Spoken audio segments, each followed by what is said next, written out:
eu não sabia uma curiosidade dos cavalos. E eu vou falar aqui com você hoje, que eu descobri, eu não sabia.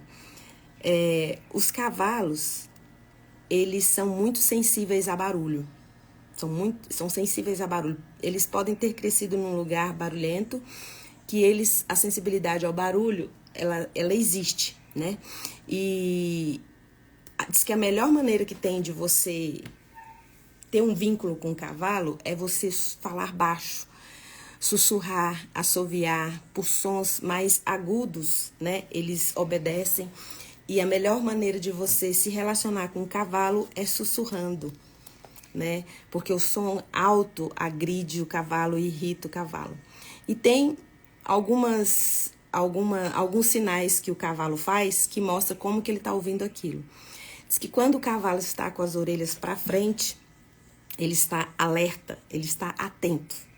Quando o cavalo está com as orelhas para o lado, é porque ele está relaxado, ele está tranquilo. Mas quando o cavalo coloca a orelha para trás, ele está extremamente agressivo e pronto para atacar, né? Assim. Mas diz que quando o cavalo coloca a orelha para trás, ele fica totalmente, ele tampa completamente o som. Diz que a orelha do cavalo, quando vai para trás, ele não ouve, ele tampa completamente o som do ambiente que está acontecendo ali. E uma curiosidade, embora a maioria dos cavalos usam freio na boca, usa aquela corda para serem guiados, existem cavalos que não necessitam disso, porque eles têm o ouvido adestrado. Então, eles não necessitam de freios, não necessitam, porque eles obedecem, eles são adestrados só pelo som, só pelo sussurro, só pela voz. Mas tem cavalos que precisam ser colocado aquele freio, porque mesmo ouvindo muito bem, eles são agressivos e precisam daquele freio para poder obedecer. Mas, dizem assim, que a audição do cavalo, ela é muito, muito boa, mas o melhor do cavalo não é a audição, é a visão dele. Que diz que o cavalo consegue enxergar longe, lá no horizonte, e ele tem uma visão periférica muito grande. Então, a visão dele ainda é melhor ainda do que o ouvido. Por que eu estou falando sobre isso? Eu estava vendo um devocional que falou sobre isso e eu resolvi repartir com vocês. De repente, você acha interessante como eu achei. E aí, nesse devocional que eu estava lendo, né, é um devocional da Joyce Meyer, e ela estava dizendo que o profeta Elias tinha a audição adestrada, porque ele conseguiu ouvir a voz de Deus no sussurro, quando Deus sussurrava, né? Quando estava o terremoto ele não ouviu, quando estava acontecendo ali o vento forte ele não ouviu, mas quando a brisa suave bateu, ele conseguiu ouvir a voz de Deus. E no sussurro, na quietude daquele momento, o sussurro de Deus salvou a vida de Elias. E Elias tinha acabado de matar derrotar, né? 450 profetas num desafio lá de qual Deus era mais forte. Ele derrotou os 450 profetas. Tinha acabado de ter uma demonstração muito grande do poder de Deus e de repente ele estava fugindo porque Jezabel jurou matá-lo. E aí, ele fugindo desse grande problema que ele arrumou para a cabeça dele, que foi Jezabel, ele se escondeu numa caverna. Então, lá em 1 Reis 19, a partir do versículo 8, eu vou estar lendo para você hoje. E eu espero em Jesus que você adestre os seus ouvidos para ouvir a voz do Senhor, para ouvir o que Deus quer de você nessa manhã. Então se levantou, ele comeu, bebeu, fortalecido com aquele alimento, viajou 40 dias e 40 noites até chegar ao Sinai, em Horebe, o monte de Deus. Ali ele entrou numa caverna e passou a noite. Elias, tá, gente? Então Elias ouviu a voz do Senhor que lhe questionou nestes termos: que fazes aqui, Elias? Eu amo muito essa frase que Deus fala para Elias: que fazes aqui, Elias? Porque se fôssemos nós atrás de Elias, a gente ia estar na entrada da caverna, falar: ô Elias, o que você está fazendo aí? Né? E Elias estava dentro da caverna e Deus disse: o que você está fazendo aqui, Elias? Quer dizer que Deus estava ali, dentro da caverna.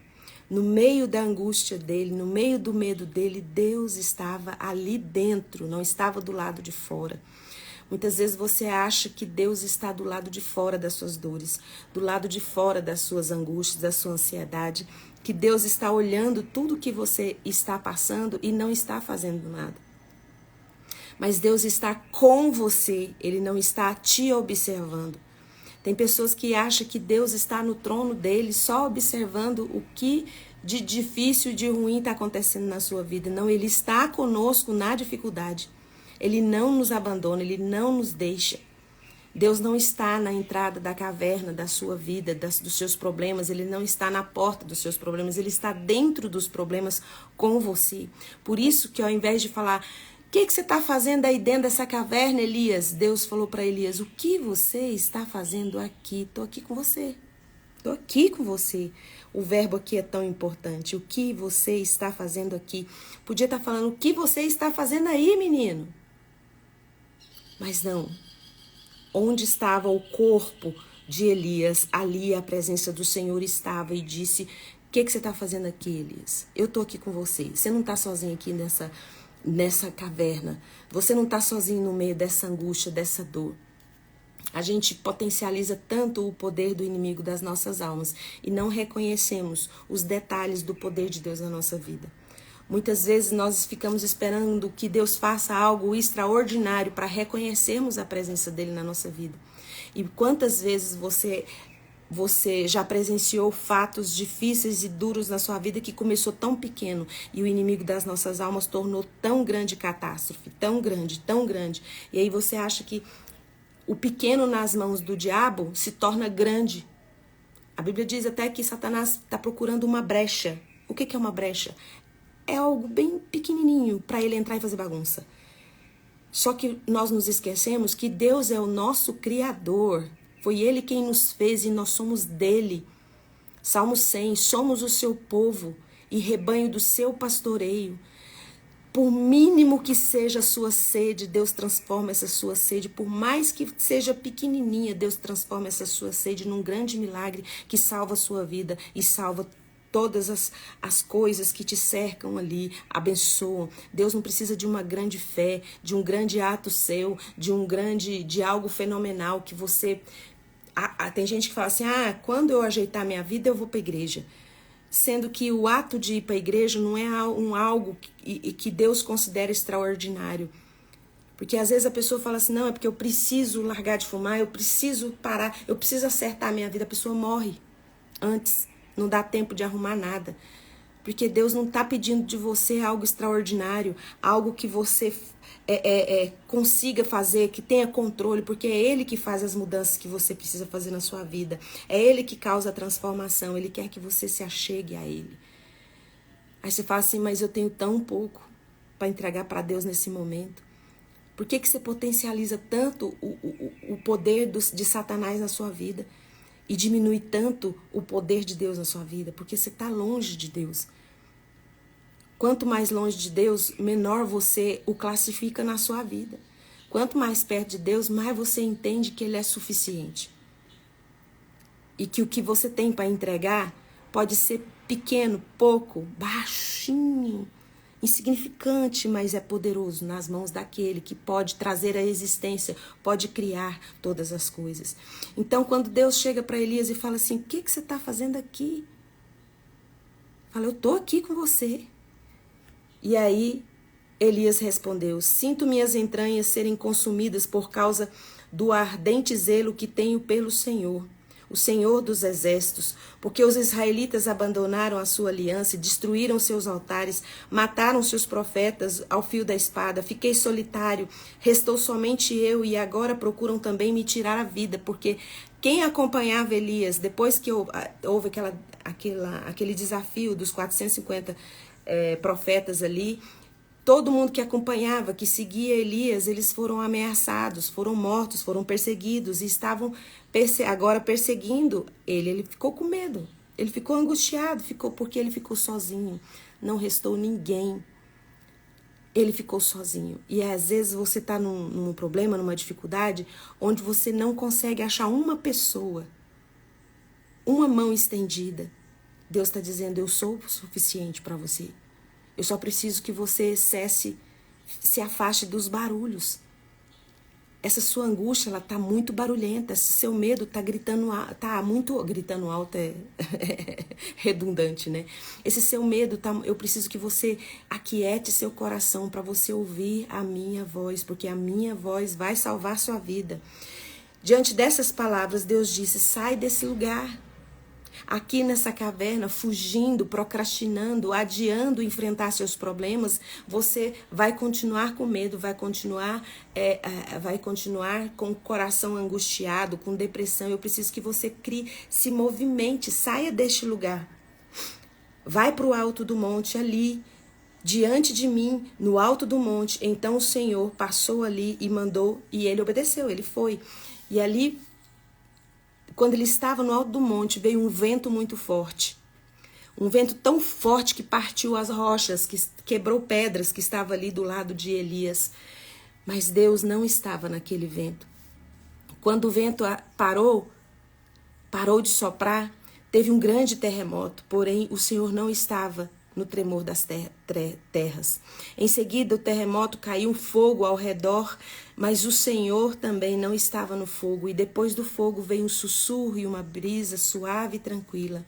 Assim que Elias percebeu aquele murmúrio, puxou a capa e protegeu seu rosto, saiu e prostrou-se na entrada da caverna. E uma voz lhe indagou: o que você ainda está fazendo aqui, Elias? Eu te tirei daí de dentro. O que você está ainda na porta dessa caverna? Ao que respondeu: sinto minhas entranhas serem consumidas por causa do ardente zelo que tenho pelo Senhor. E ele conseguiu de novo falar: o povo te abandonou e mataram os seus profetas e agora estão procurando me tirar a vida. Então o Senhor falou: eu tenho um caminho para você, eu tenho uma solução, eu tenho uma saída.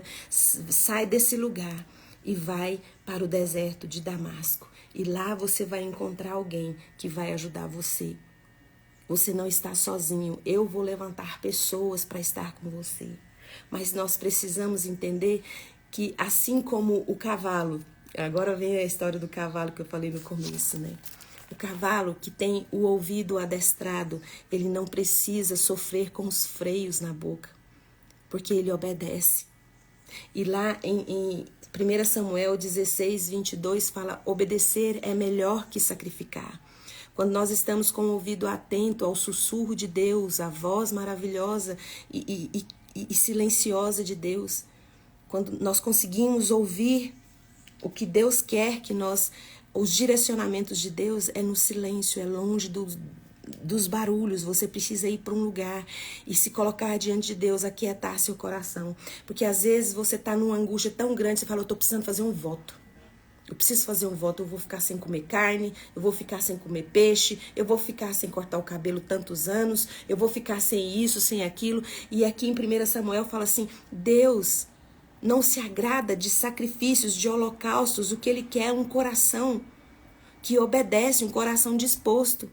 Tem pessoas que estão aí fazendo jejum na quarentena. Tem gente, não estou criticando, se você sente no seu coração de fazer, faça. Mas às vezes esse sacrifício é um sacrifício que a pessoa está fazendo e depois o resto do ano inteiro passa longe da presença de Deus. Deus quer ter um convívio diário com você, porque a todo momento Deus está querendo salvar você dos laços que prendem a sua alma. Então, em nome de Jesus, o Cristo de Nazaré, Deus não vai deixar você morrer dentro dessa caverna. Coloque os seus ouvidos atentos ao que Deus tem para você. Se você acha que Satanás pode entrar na sua vida e bagunçar com coisas pequenas, Deus pode pegar o mínimo de fé que você tem, o tantinho de lucidez que você tem de fé, e transformar isso num milagre na sua vida. O poder de Deus que Ele quer derramar na sua vida é um poder que vai salvar você. É um poder transformador, é um poder que salva, que cura, mas para isso precisa de uma mudança de entendimento. O profeta Elias, ele tinha o ouvido adestrado, assim como a gente estava falando que o cavalo que tem um ouvido adestrado, ele não necessita de freios, não necessita passar pelo sofrimento de ser refreado, porque basta ele ouvir e ele obedece, ele não precisa passar pelo sacrifício.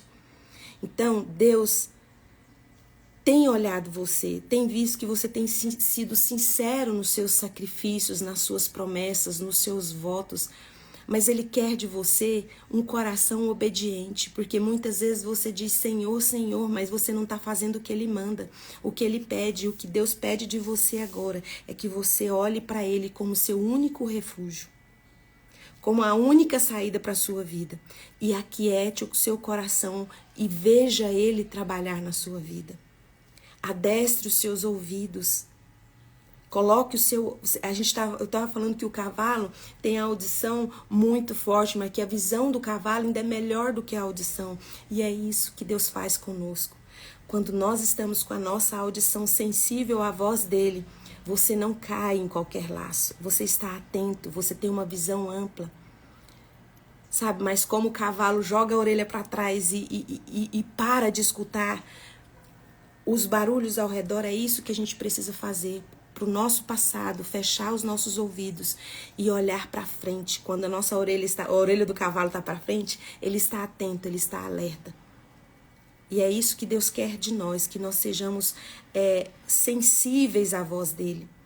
Porque lá no Salmo 46 fala, Deus é o nosso refúgio, é a nossa fortaleza, Ele está sempre presente na nossa tribulação, na nossa adversidade. Versículo 2 do Salmo 46, por isso não vamos temer, ainda que a terra trema, os montes se afundem no coração do mar, ainda que se encrespem as águas e se lancem com fúria nos rochedos, há um rio cujos canais alegram a cidade de Deus, é um rio de paz, que é a morada do Altíssimo. Aqui o Espírito Santo te dá paz no meio das suas tempestades, no meio da sua angústia, porque nele habita o Eterno. Por isso não é abalado, por isso não é atingido. Ao romper da aurora ele virá em seu socorro.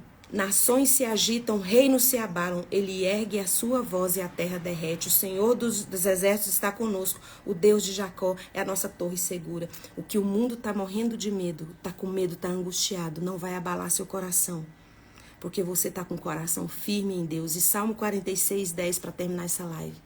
Aquietai-vos e sabei que eu sou Deus, sou exaltado na terra, sou exaltado nos céus. Então, o poder de Deus está disponível para salvar sua vida, mas você precisa sair deste lugar de medo, de angústia e deixar que Deus tome as rédeas da sua vida, do seu coração, e que você entenda que se você obedecer é melhor do que qualquer sacrifício que você faça. Para terminar, Lucas 6,46. Por que vocês me chamam Senhor, Senhor, se não faz o que eu mando? E nessa manhã Deus manda dizer para você, aquieta seu coração, vem para a minha presença, porque eu tenho milagres que vão salvar sua vida. Em nome de Jesus, coloque a mão no coração, eu vou orar por você. Paizinho, obrigado porque o Senhor é o nosso Deus Todo-Poderoso, o nosso general de guerra. O Senhor é quem guerreia por nós, o Senhor é quem peleja as nossas batalhas. Em nome de Jesus, aquieta o coração dos meus irmãos para que eles estejam sensíveis à sua voz, ao seu direcionamento. Que em nome de Jesus, qualquer irmão aqui que estiver com dúvida de que decisão tomar, possam colocar os seus joelhos no chão e falar, Senhor, fala que eu quero seguir o que o Senhor me dirigir, para que a vida dele, a alma deles, o dia deles, a história deles sejam salvas, ó Deus, porque o Senhor tem um caminho reto, sem nenhum atalho, sem nenhuma jeitinho, porque o Senhor tem um caminho de verdade, de luz, de salvação para cada um de nós, independente da história que cada um esteja vivendo. É a mesma coisa, o Senhor tem para derramar o mesmo poder, o mesmo direcionamento, porque o Senhor nos ama e o Senhor não está fora dos nossos problemas, o Senhor está dentro dos problemas conosco, pronto para nos salvar e resgatar. E agora, na autoridade que o Espírito Santo de Deus me dá, por causa do sangue de Jesus derramado na cruz, eu ministro cura sobre você, sobre qualquer enfermidade que você tem no seu corpo ou na sua alma. Todo sufocamento, toda angústia de alma, sentimentos confusos, sentimentos agoniantes agora, sejam quebradas todas essas correntes de falta de perdão, de mágoa, de angústia, que caia por terra agora e você seja liberto nessa manhã e consiga ouvir o sussurro de Deus, o direcionamento de Deus para sua vida nesse dia, em nome de Jesus. Amém. Um beijo e até amanhã às 6h30. Tchau, tchau.